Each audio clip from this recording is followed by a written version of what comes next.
Hello student, today we will see a female reproductive system of anatomy and welcome to my channel. So these are the major organs of reproductive system: cervix, vagina, ovaries also called as gonads, uterine tube or fallopian tubes, uterus. So all these are the female reproductive major organs. They are responsible for the reproduction. So the next is cervix. The lower portion or the neck of the uterus we call as a cervix. So what is cervix? It is a lower portion or the neck of the uterus. So this is the cervix. So the cervix is lined with the mucus. It contains the mucus we call as cervical mucus.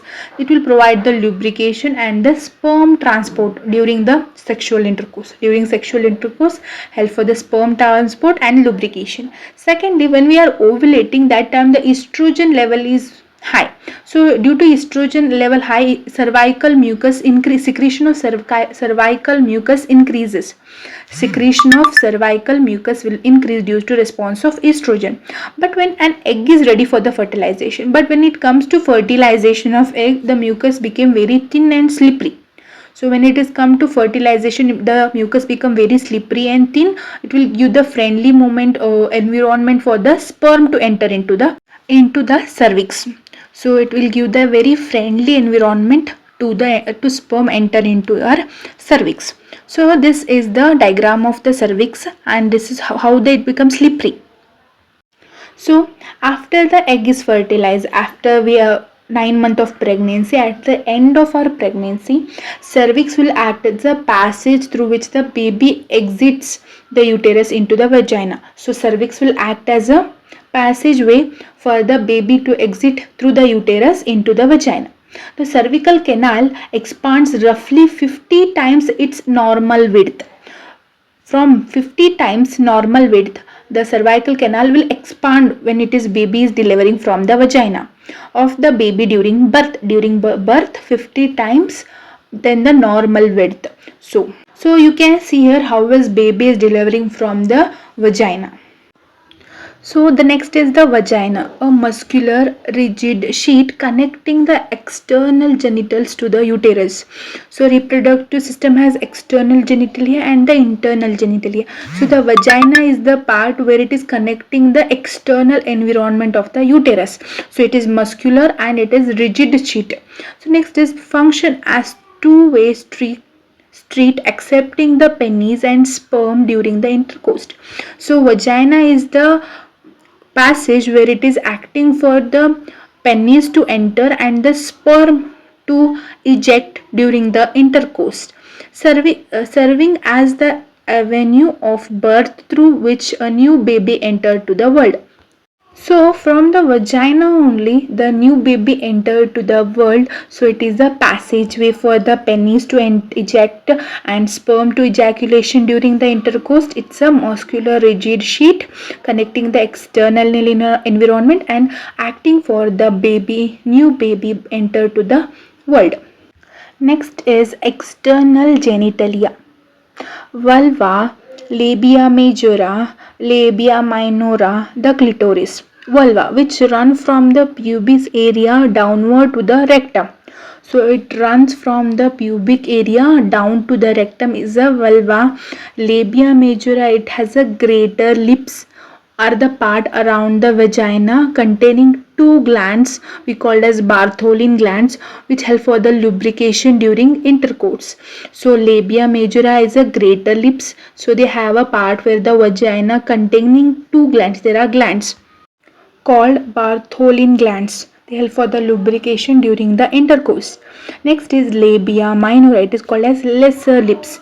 Labia majora is called as greater lips. Labia minora is called as lesser lips. Are the thin, hairless, rigid at the entrance of the vagina. They are at the entrance of the vagina. They are the lesser lips. There is no hairs are present. They join behind and in front.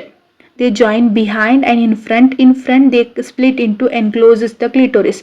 They split and encloses the clitoris. The clitoris is a small P-shaped structure. It plays an important part in sexual excitement.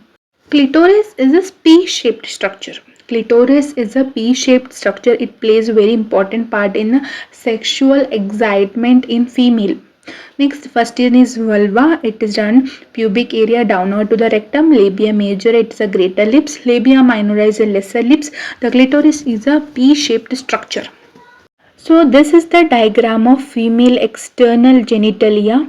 So you can see here a labia majora, which is a greater lips, labia minora, which are lesser lips, anus, clitoris. You can see the P-shaped clitoris, mons pubis, preps, urethral orifice, vagina. So this is the external genitalia of female reproductive system.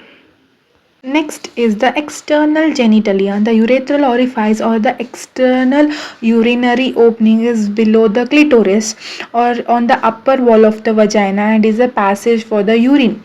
So urethral orifice, it is also called as urinary opening. Urethral orifice is a urinary opening. It is below the clitoris, present below the clitoris, and up in the upper wall of the vagina.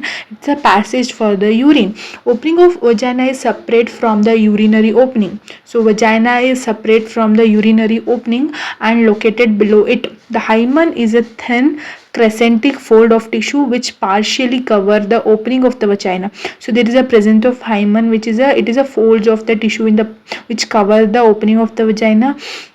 Medically, it is no longer considered to be 100% proof of female virginity.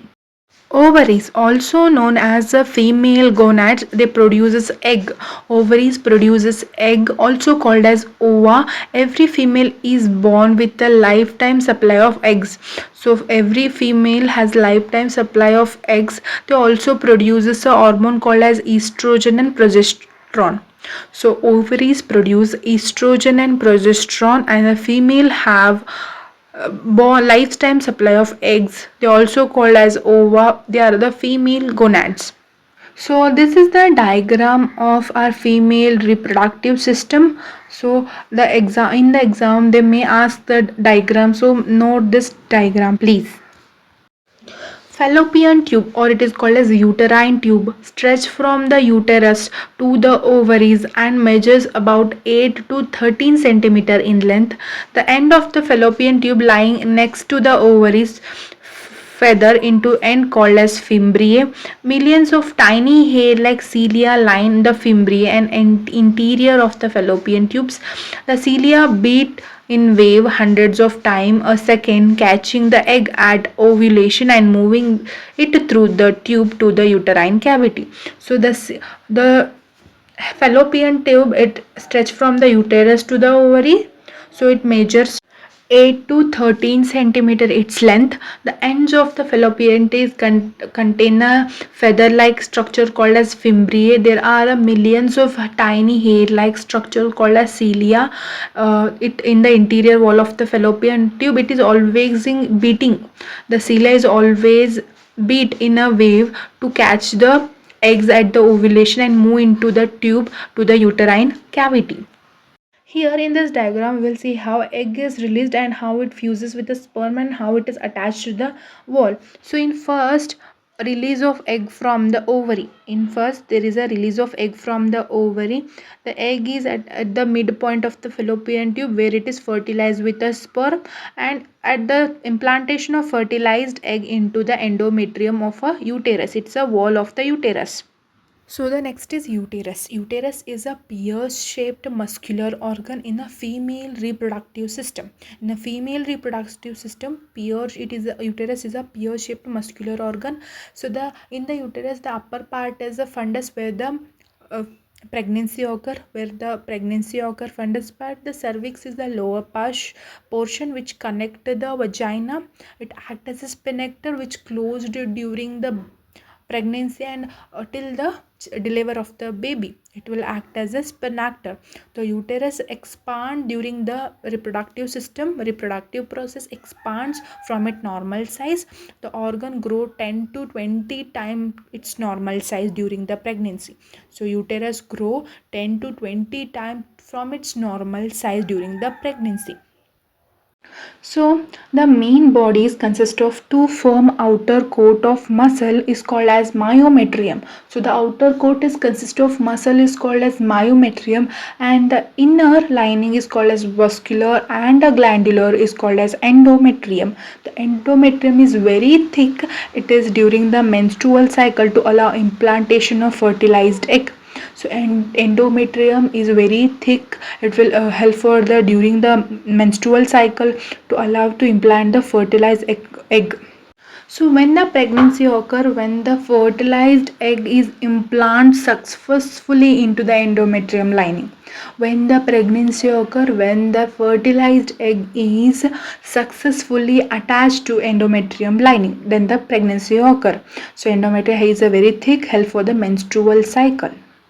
Endometrium. The endometrium is the innermost lining of the uterus. It will become thick when the menstrual cycle occur, and the blood supply is more during the menstrual cycle, and the blood vessels are rich glandular tissue layers. There are glands are present. Glandular tissue is present at the endometrium. This represent an optimal environment for the implantation of blastocyst upon its arrival in the uterus. When the blastocyst upon attachment to a uterus, it will create a very optimal environment for the attachment.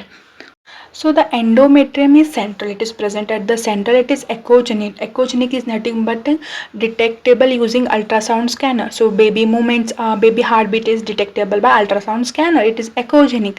Its average thickness is 6.7 millimeter. Its average thickness is 6.7 millimeter. During pregnancy, the blood vessel present in the endometrium, they increase in the number, they increase in their size to form the placenta. That will give the nutrition to the baby. So it will form the placenta. So next as placenta supply oxygen and nutrition to the embryo and the. So thank you for watching this video, and please subscribe now and click bell icon button for more such videos.